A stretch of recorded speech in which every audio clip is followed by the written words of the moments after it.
What is home? Is it the view? Is it the safety? The warmth? The belongingness of a community? Or is it the memories?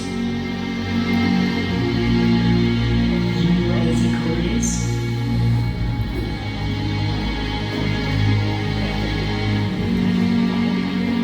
It's Grandland.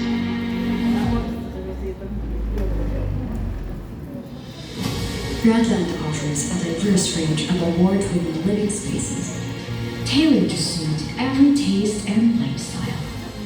We don't just build homes, we build dreams. We've redefined the arts at Grand Living for more than 10 years. Because we don't compete, we complete. Reach out to us and experience all our majesty as we bring you to a whole new era of Grand. Grandland. Building homes, developing communities. Okay, grabe no? Grabe ang slogan ni Grandland no? Ano sa to? We don't compete, we complete. Okay, so Grandland Incorporated is the real estate arm and a member of the Isano Grand Group of Companies. So as of this moment, we are the 5th largest retail chain in this country. And then as of this moment, we have 50 or 48 malls around Visayas and Mindanao. And we are the 9th largest rateable asset. So our project is, first we have a project in Lapu-Lapu, which is our Amani Grand Resort Residences. So let me show you a quick overview video about Amani.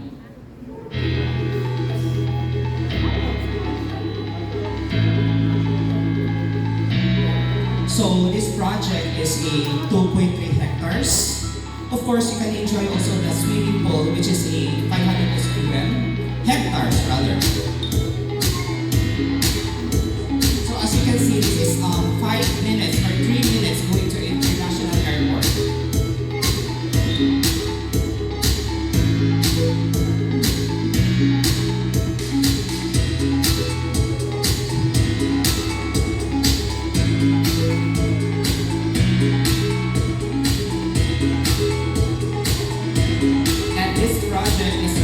By 7 buildings. We have Amani Building A, Amani Building B, Amani Building C,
located?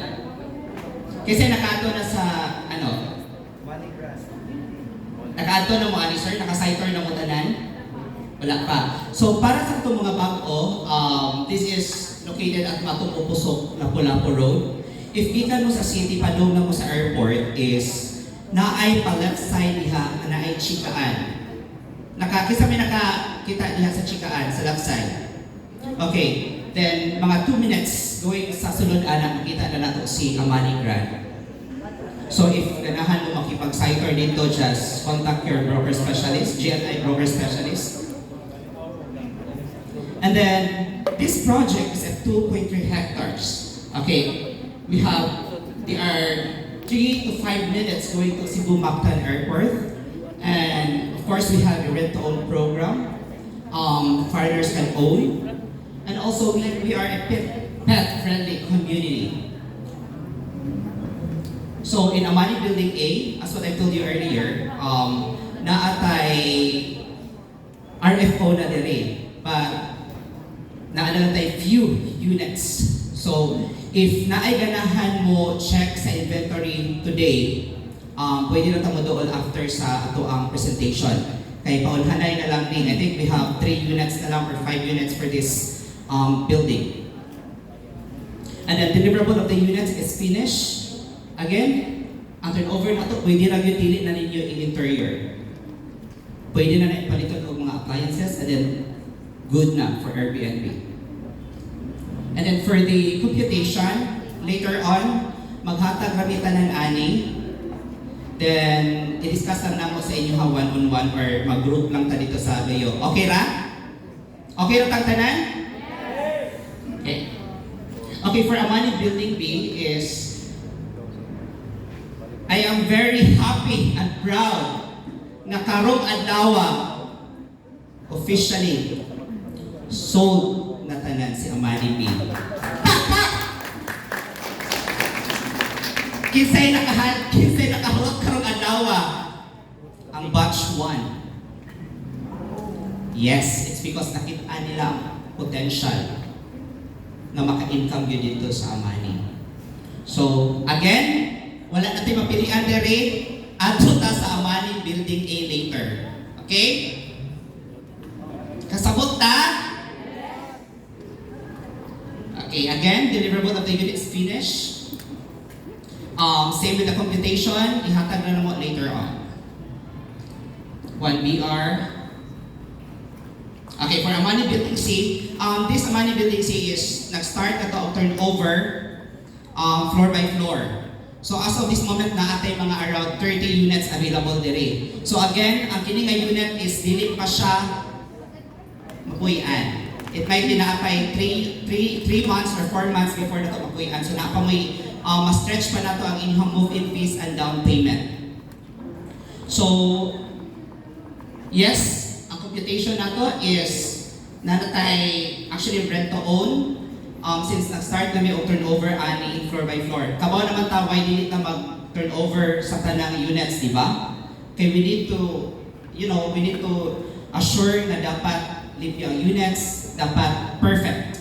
Wala na yung patch listing, dapat mahitabo. Sakto? Okay, for Amani Building D, kini siya, among target yun is dapat ato na ning hurot this year. Kisa may ganahan mo larga? Kisa may ganahan mo larga? See? Kini mga niisa mo, ano yung makalarga next year. Kay kutahon man na to this year. Diba? So, ang Amani Building din na to is, mo na itong pre-selling. Naatay around 7,900 for the first year.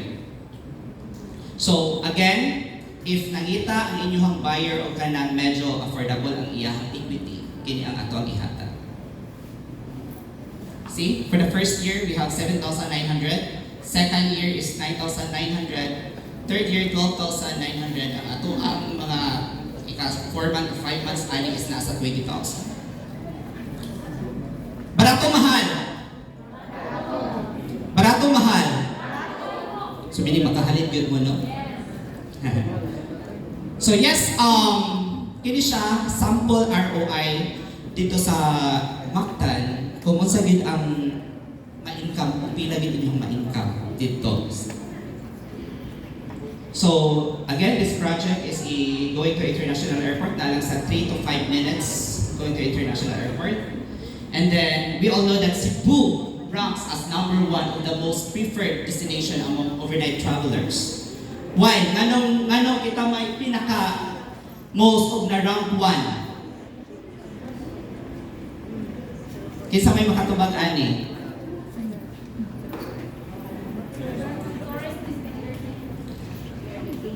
Asa man ang Cebu asa man nabilong? Sa Visayas area, right? So tanan na ata sa tunga. So tanang mga mosunod nga travel is mo paagyan mohunong gid sa Cebu. So asa man sila mo mangita og kuan, kuy-an. Which is near airport gihapon. Unsa may hotel nga dool sa airport? Hotel. Unsa may pinaka dool? Waterfront. Ang waterfront pila karon ang iyahang daily. Pila? 10,000? Ang overnight lang na? O, tanawa ang amani nato. Nanatay swimming pool, naanatay gym, pero pag atong ikaw sa Airbnb, pila ang isod? That's 2,500 or 2,200. Kung ako, ni-stay lang of 2 days or 2 days and 1 night, ano ko sa 2,200, right? Compare sa tag 6,000 per night sa waterfront. Again, that's 3 to 5 minutes going to international airport. And then kung unsa inyong makuha sa, or unsa inyong ma-enjoy sa waterfront, same ra po inyong ma-enjoy diri sa Amani. Natay gym, natay swimming pool. Diba? Kamo, practical life. Bisag businesswoman pa ka, businessman, mangita yung kagbarato nga kapuyan, nakabaw sa tanang comfortable. Diba? So yes, mo niya ato ang mga domestic flights. Then for internationals, okay, mo ni siya ato ang sample unit nga gi-enroll sa Airbnb. So again, atong deliverable unit is finished. No need na ta, kung ako pa is no need na gid ko mag-interior sa ako ang unit. Why? Tanawa. Wala na siya ga-interior. Iya naman ang ipalitan og mga appliances. Sakto? Pero ang iyahang rate ani nag 2,200 na. Bed lang, frame. Ano lang, very good. So, yes, mo niya ato ang if mag-search ka sa Airbnb, ang number 1 mo gawas is ang Amani. Tanawa ang rate karon sa Amani, oh. That's 67 is GD. Singaporean na ha? So, ang conversion ana, mga pila ka ha, ma'am, sir?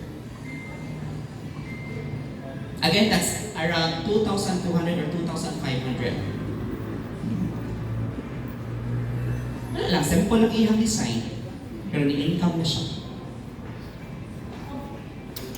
So, this one is if mag-search mo sa AirDNA, number 1, yun ang Lapu-Lapu sa kusog sa mga rentals.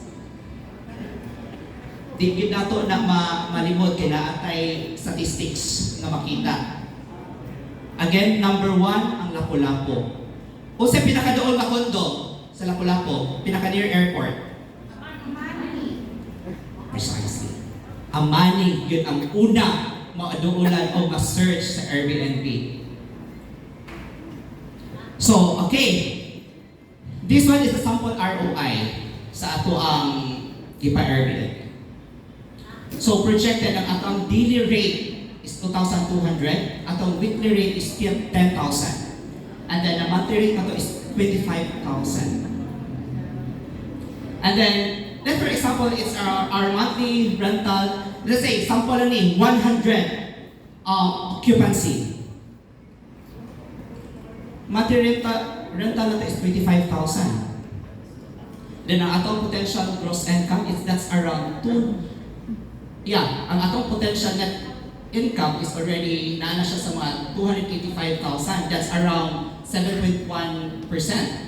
Minus na sa 5% tax ha.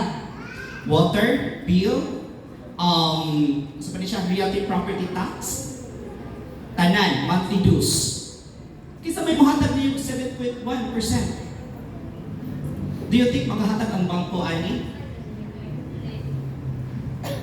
Kamo, wise man yun mo in terms of sa atong mga kwarta na atong i-invest. Do you think mo income mo diri? Dili.